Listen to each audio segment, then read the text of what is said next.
asalaamaaleykum dal leen ak jàmm bañ bi ñu bañal ku jigi seen manifester bu ñu bëgg a amal tey jii ci àllarba gi moo soxal ëttu yéenekaay yi ñu xëyandool dañu koy door ak ëttu yéenekaay bu groupe Sud Communication di Sud Quotidien muy ne daal mbir yi narul sedd dara li tax mu wax loolu lee mooy dañoo jëm ci beneen bés goo xam ne daal bu ñu moyul du yomb dara ngir askan yi nga xam ne ñoo faree ci ndakaaru li ko waral mooy dañoo ragal ne def na am ay jàmmarloo ci diggante takk der yi ak ñi nga xam ne ñoo faree ci kujje gi li ko waral mooy coalition Yewwi Askan Wi mi nga xam ne daal fas yéene wul deltu gannaaw fi léegi ñu koy bañal liste nationale bu titulaire am yi ci élection tabbu député ci fanweeri fan ak benn ci weeru sulet dafa fas yéene tey jii ci àllarba gi amalaat beneen rassemblement fii ci ndakaaru donte suñu naataango bi faree ci avenue Bourguiba di ñu xamal ne préfet bi da leen ko bañal ginnaaw it bi ñu leen bañalee beneen rassemblement bi nga xam ne moom lañ bëggoon amal ci àjjuma fukki fan ak juróom-ñaar ci weeru juin préfet bu Kaolack dafa tere Yewwi Askan Wi mu yekk nakam li ni mel it la ñu nemmeeku ci Tiwaawan Les Échos ni préfet yi ci boppam daal bépp sàkkuteefu Yewwi Askan Wi jëmale ci yooyu la manifestation dakaa xotti préfet bu Ndakaaru nag mi nga xam ne li ko waral mooy daal dañoo ragal ñu dal ci yenn bâtiment yoo xam ne nguur gee ko moom teg ci it ay samba booy ñëw rax ci boobu la manifester ñu des ci ak waa laas di xamle ne daal ci tënk daal préfet yi dañoo bañal Yewwi Askan Wi bépp manifester ci réew mi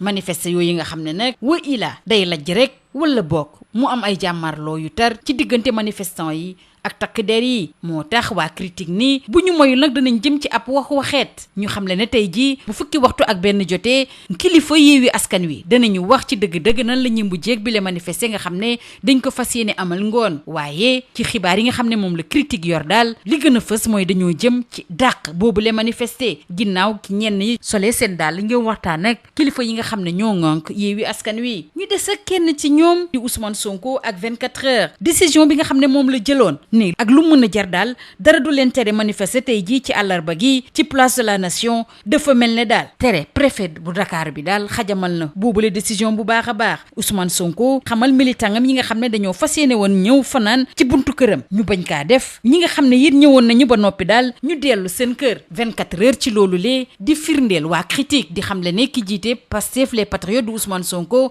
tey jii ci suba gi la jox dig daje militant yi ci jàkkaarloog ak taskati xibaar yi bi nga xam ne kilifa Yewwi Askan Wi danañu ko amal donte nag mi ngi leeral ni dogu bi nga xam ne moom la militant yi nekkee fi mu toll nii daal dara ump ko ci waaye nag mi ngi dalal seen xel dara du xew ci jamono jooju nag waa tribune di ñu xamal ne ku jégi ak Macky Sall yëpp daal bu ñu moyul ku nekk da nga deltu gannaaw ci xadar bi nga nekkee li ko waral mooy dafa am ay kuréel yoo xam ne ci diine la ñuy yëngu ak yenn ci ay kilifa yoo xam ne daal dañoo sol seen daal ngir rattaxal diggante yi ngir jàmm mun a dellu si suñu réew ñu dellu si manifester bi nga xam ne ci fukki fan ak juróom-ñaar dañ ko tere woon waa Yewwi Askan Wi ak Guy Marius Sagna bi nga xam ne dañ ko si tegoon loxo waa laas yu ñuy xamal ne tribunal bu Ziguinchor tëj na ko benn weeru kaso boo xam ne du ko tëdd ak ñoñam ñi mu àndaloon fanweeri doomi aadama ak ñeent yi des nag yi nga xam ne ñoom it dañ leen tegoon loxo teggi nañu leen loxo ginnaaw gi ñu ko teggee loxo ba mu génn kaso gi nag Ahmed Aïdara moom yëkkati na ay kàddu yu tàng jër muy xamle ne moom ak ñi muy liggéeyal daal ay otage lañu woon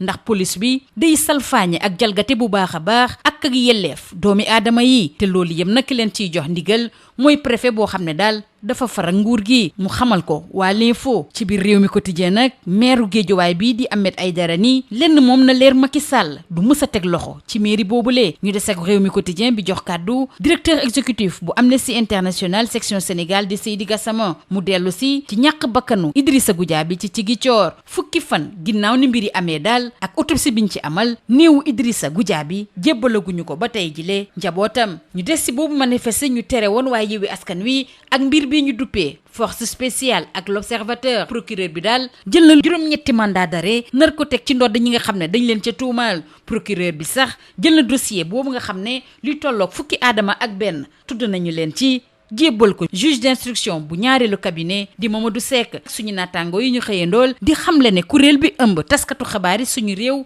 di CAP ñoom it dañoo fas yéene amal waxtaan yu yaatu ci ñetti fan ci weeru sulet bi ñu jëm ñoom li leen ñor muy daal fexe ba jàmm delsi suñu réew moo tax le vrai journal nii fi mu toll ni daal taskatu xibaar yi ñoo bëgg a won yoon ñiy yëngu ci wàllu longue politique bi bu ñu jugee ci wàllu politique ñu jàll ci wér gu yaram le soleil mu ñuy xamal ne nag Sénégal système de santé ba la li ciy ñuul bokk wàllu service d'accueil ak urgence sanitaire yi ci ndaje bi ñu doon amal démb xamle nañu ne daal ci téeméer boo jël ci l'hôpital yi nekk suñu réew mi daal ñaar fukk ak juróom-ñeent yi amuñu service d'accueil loolu it lañ nemmeeku ci juróom-ñaar fukk ak benn ci téeméer boo jël ci centre de santé yi. waa Sud Quotidien di dellu si ci l'accident bu métti bi nga xam ne moo am ci géeju Kafountine ak doomi aadama yi nga xam ne ñoo ci nekkoon bëggoon dem ci biti réew bilan bi yokku na bu baax a baax toll na ci fukki doomi aadama ak ñeent yu ci ñàkk seen bakkan. ñu des ba tey ak ñi nga xam ne ñooy jóge ci Sénégal di dem yeneen i réew ngir mën a tekki ak wàllu enquête bi ko jagleel xët bu yaatu bu ñu sukkandikoo ci kenn ki ñoom di Mariama Ba muy xamle ne saa yoo jóge biti réew ñëwaat sa réew du am kenn ku la jàppale loolu nag wuteeg kàddu direction générale sénégalais de l'extérieur yi nga xam ne ñu ngi xamle ne luy tolloog benn milliard ci kopparu CFA la nguur gi jël ngir jàppale leen bu baax a baax. ci jamono jooju nag Libération di dellu si ci lab bu métti bi nga xam ne moo am ci Lac Rose ndax benn groupe élève boo xam ne daal BFM lañ doon def ñoom ñooñu le ñoo demoon ci boobule tefes ginnaaw gi ñu doon amal seen l'examen mu mujj jur bile musiba juróomi néew yi nag ñu ngi leen fekk ci plage bu Lac Rose ak Tivaouane Peulh. ñu jeexale kooku wàllu tàggat yaram door ko ak waa stade bi waxtaane mbirub Alfred Gomis génnam ci ren xeeñ na lool ndax équipe bam boobu di ren mi ngi wut ab gardien de but bu yees ñu des ak waa stade di waxtaane ñetteelu fenêtre éliminatoire mondial 2023 jëmale ci wàllu basket ñoom nag anam yi nga xam ne moom la gaynde basket yi tukkee métti na leen lool nee na ñu ute nag lool ak gaynde football yi bu ñuy tukki. ñu jeexale kooku waa sunu lomb bi dellu si ci mbiru Balla Gaye 2 ndax day jànkoonteel ay jafe-jafe yu tar rawatina nag ci combat bi muy waajal ci diggam ak Gris Bordeaux ci juróomi combat yi mu mujjee amal lajj na ci ñetti yoon lii moo gënoon a fës ci ëttu yéenekaay yi ñu xëyandool ñu yendoog jàmm.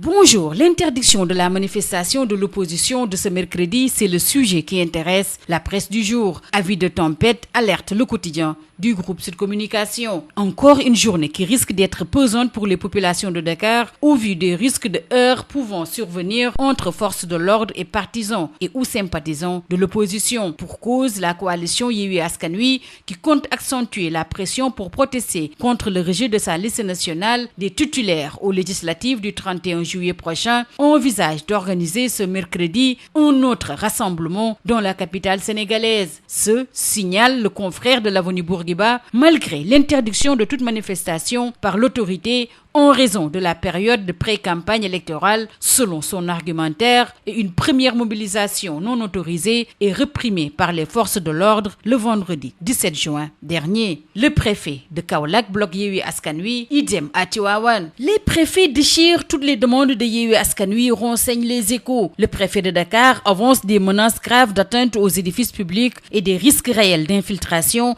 par des individus mal intentionnés. Le confrère revient également sur les motivations invoquées par les préfets de Ziguinchor, Kolda, Kaolack, Richard Toll, Sédhiou et Tivaouane. Restons avec ces préfets qui interdisent tout, d'après l'AS qui souligne une interdiction tous azimuts. Manifestation qui risque de se solder par un échec ou d'écouler sur des affrontements entre manifestants et forces de l'ordre. L'on s'achemine vers un war-waxet, renseigne critique, qui informe que c'est aujourd'hui à 11h que les leaders de Yewwi Askan Wi vont se déterminer pour la manifestation prévue cet après-midi. Mais de sources recoupées de critiques, on va droit vers un report avec plusieurs médiations entamées qui risquent de changer la donne. Restons avec l'un des leaders de Yewwi Askan Wi, Ousmane Sonko en l'occurrence, avec 24 heures. Ousmane Sonko qui lève finalement son veto relatif à la décision à vie ou à mort de manifester ce mercredi à la place de la nation face à une interdiction préfectorale. Je le cite: « Je demande à tous les militants qui comptaient venir passer une nuit de veille devant ma maison d'y renoncer et à ceux qui sont déjà là de retourner se reposer chez eux. » 24 heures confirme critique. Le leader de PASTEF donne rendez-vous ce matin pour une conférence de presse avec la conférence des leaders de Yewwi Askan Wi après avoir précisé, je cite: « Je suis très touché par cet engagement. Mais rassurez-vous, il n'y a rien à craindre au moment où l'opposition et Macky vont vers une décrispation, selon Tribune, qui informe que des organisations religieuses et des guides prônent la stabilité et que l'appel à la paix des régulateurs sociaux est entendu. » Reparlons de la manifestation du 17 juin et intéressons-nous à Guy Marius Sagna, qui a été interpellé pour participation à une manifestation interdite. Il recouvre la liberté. Selon l'AS, il a été condamné à 1 mois assorti de sursis, de même que ses camarades. Les 34 autres détenus ont, quant à eux, été relaxés. Après sa sortie de prison, Ahmed Aïdara fait feu de tout bois, dont l'info. Il déclare qu'il a été pris en otage avec ses collaborateurs par une police qui agit et réprime au mépris des droits les plus élémentaires des citoyens, sous les ordres d'un préfet partisan. Et dans Rewmi Quotidien, Ahmed Aïdara, le maire de Guédiawaye, affirme « Jamais Macky ne mettra la main sur la mairie ». Restons avec Rewmi Quotidien qui donne la parole au directeur exécutif de Amnesty International, section Sénégal, Seydi Gassama. Il fait des révélations sur le décès du jeune Idrissa Goudiaby à Ziguinchor. 10 jours après les faits et après l'autopsie, son corps n'a toujours pas été remis à sa famille. L'Observateur renseigne que pour complot contre l'État et terrorisme, 8 mandats d'arrêt ont été décernés dans l'affaire de la force spéciale. Le procureur a cédé le dossier de ces 11 individus au juge du 2e cabinet d'instruction, Mamadou Seck, alors que la presse du jour relève que la coordination des associations de presse organise une concertation nationale le 3 juillet prochain. Elle va se prononcer et trouver des solutions sur la crise politique au Sénégal et les menaces sur la stabilité nationale. Les journalistes poussent les politiques à travers un appel à la concertation, informe le vrai journal. Après la politique, place à la santé. Avec le service d'accueil et d'urgence sanitaire, le talon d'Achille du système de santé, informe Le Soleil, qui ajoute que 96% des structures hospitalières ne disposent pas d'un service d'accueil et d'urgence aux normes, de même que 61% des centres de santé. Selon la tutelle, Marie-Khemesse Ngom Ndiaye,